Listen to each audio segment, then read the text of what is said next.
Hello everybody, welcome back to my channel. So in my previous class, I promised you about my next video will be on edaphic factors. As we completed my previous class with your climatic factors, and in today's class, we'll be learning about the topic that is edaphic factors.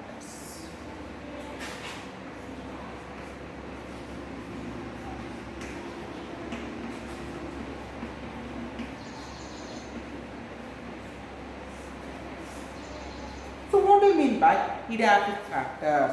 So before learning edaphic factors, we will know something about edaphology.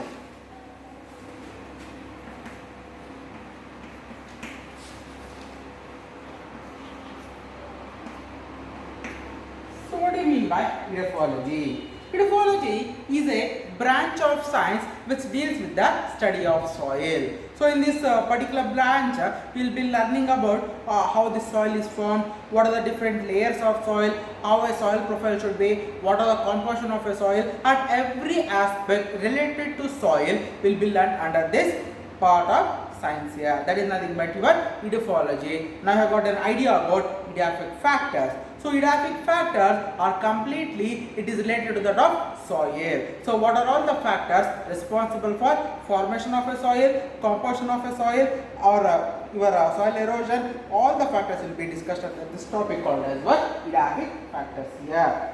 Now we'll go one by one. The first topic we'll be discussing here will be called as your soil formation.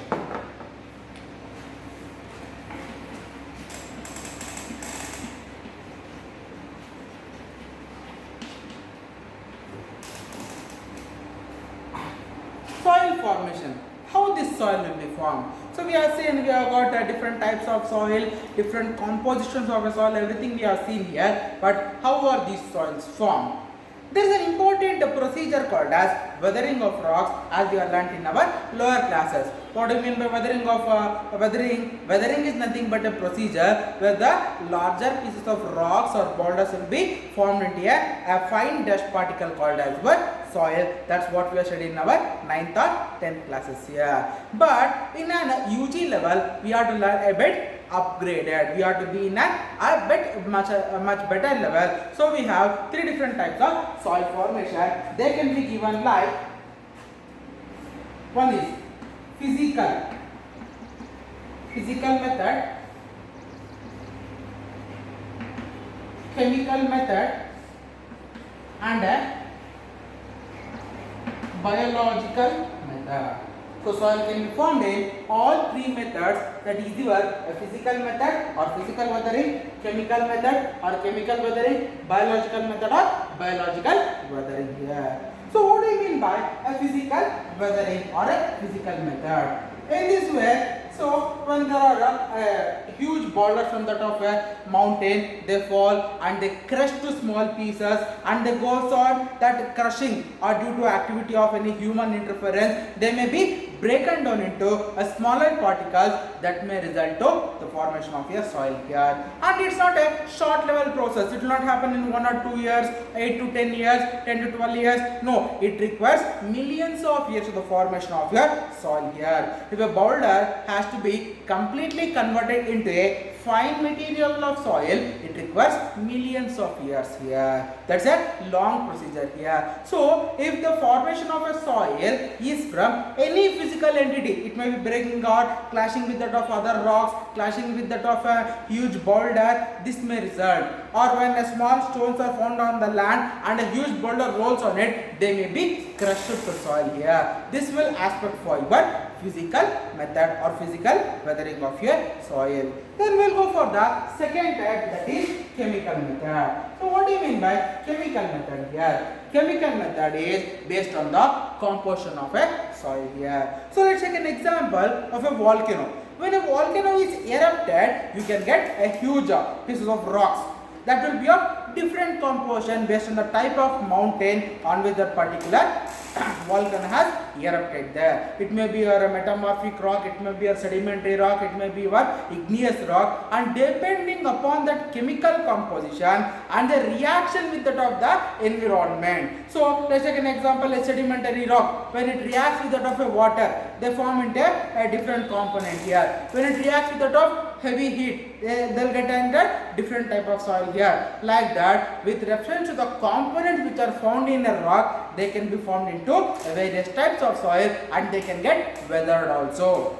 Okay, that is about your chemical weathering. And when you come to the biological weathering, this is mainly because of the biological agents. What may be your biological agents? Biological agents may be your lichens. As you know very well that in case of lichens, we have got an acid called as lichenic acid. When this particular kind of lichens are found on a rock there, they will disintegrate the rock. They will make the rock go into pieces, and that in a gradual process will lead to the formation of your soil here. But the end point of all three procedures are same. They'll form the soil. They'll form the soil in an end procedure where all the three things will lead for the same thing here. But the way of formation may be differing here. As I said, in case of physical entities will help in the formation of physical methodology by rolling up of huge stones, rolling from a larger area or a high altitude. They may be broken into pieces, and gradual those pieces will be converted into soil. In case of physical weathering, in chemical weathering, according to the composition of rock and those chemicals which are found in that rock, how do they react with that of the environment there, according to the moisture content in the atmosphere there, according to the humidity, according to your water content, according to the temperature, according to the light, they will react with that of all those abiotic factors of your environment, resulting in the breaking down or weathering up of the rocks there. That attempts for your chemical weathering here. And when you go for the last one, that is biological weathering, here you will get that as a complete involvement of the biotic factors here. It may be your microorganisms, or it may be other animals. If the living entities involving in the weathering of a rock, that can be termed as what? Biological weathering here. This is about your soil formation. So now we learned about what do you mean by weathering, what are the different types of weathering, and we have explained here. Now we are moving on for the second topic, that is your soil profiling here. So this is what we call that as soil profile here. And you would have done in your small days or recently also you have done about digging ground for various purposes. It may be for a well, it may be for sowing some seeds or any other procedures. So you can find different types of soil as you go deeper and deeper. That is nothing but various profiles of soil. As you go deep and deep into the soil or into the land or into the earth surface, you can find various types of soil as they vary in their composition, as they vary in their temperature, as they vary in the amount of minerals, and every aspect of a soil varies as you move deep into the earth surface. That can be broadly said that as you have got about four horizons under bedrock, or about complete 5 horizons of your soil here. What are they? The first one is called as O horizon.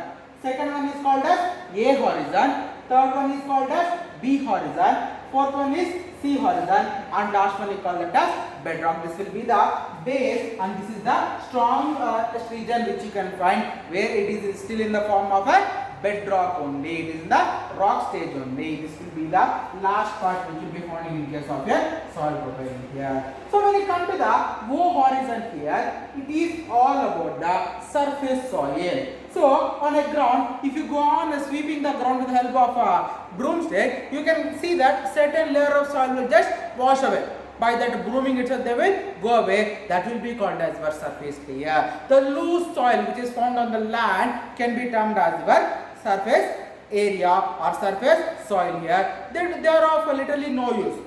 And once there is a huge wind, they will be washed up from a region to the another region. There is a loose soil which is found on the topmost layer, that is called as your surface soil. That is the composition, or that is the soil which you can find in case of your O horizon here. And when you move for the A horizon, this is depicted by your white lines here. This can be called as your O horizon. This is called as topsoil. This is called as topsoil. This topsoil is a very essential part of your profile here, because this consists of all the organic matter.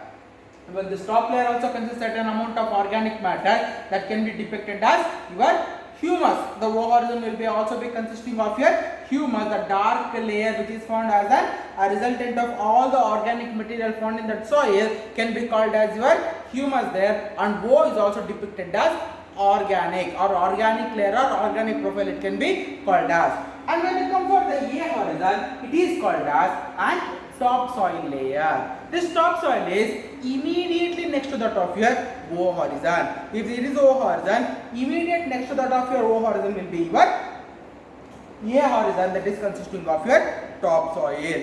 So a crop has to be grown in a field. It depends on this particular type of soil. So what are the various components of a soil? Okay, what are all the minerals which is found in that particular topsoil? So only when you are collecting soil sample, you have to collect this top layer. That is the thing which is responsible for the maximum yield of your crop. According to the what kind of chemicals are found in that particular soil or what kind of components are found in that particular soil, we can say what kind of crop is suitable in that particular field here. And you can also see that you can see the deepest roots can penetrate through the B horizon. A part of root is found in the B horizon here. They are the long roots, and major of your root system will be found in the A horizon only in case of a plant.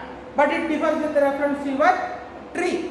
There is a huge difference between your tree as well as a plant here. The plant can penetrate maximum into your B horizon in a small way, and major of the root system will be found in the topsoil itself. And it has a temperature about 10 degrees centigrade. Having a temperature about 10 degrees centigrade, not so hot here. And I forgot to say about your O horizon, it is having about 2 degrees centigrade here. A normal temperature or a regular temperature of a cold soil. You can feel that coldness as you just dig some soil. You can feel that coldness there. And as you go deeper and deeper, you can see the hotness increases or the temperature increases. And we move on for the B horizon. This consists of a soil which is having a part of mineral content. Whatever the root which is observing from that layer can be called as the, what are all the substance found in this region will be absorbed by the root according to the requirement here. And when you come for the,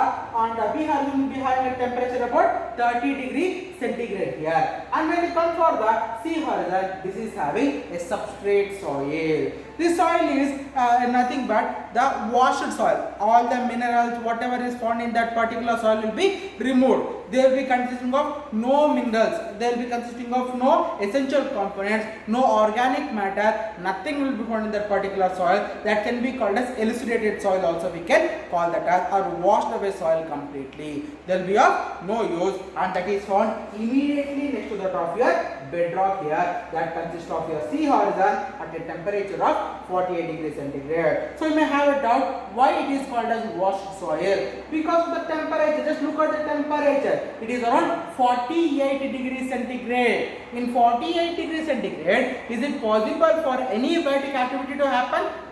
Except thermophils.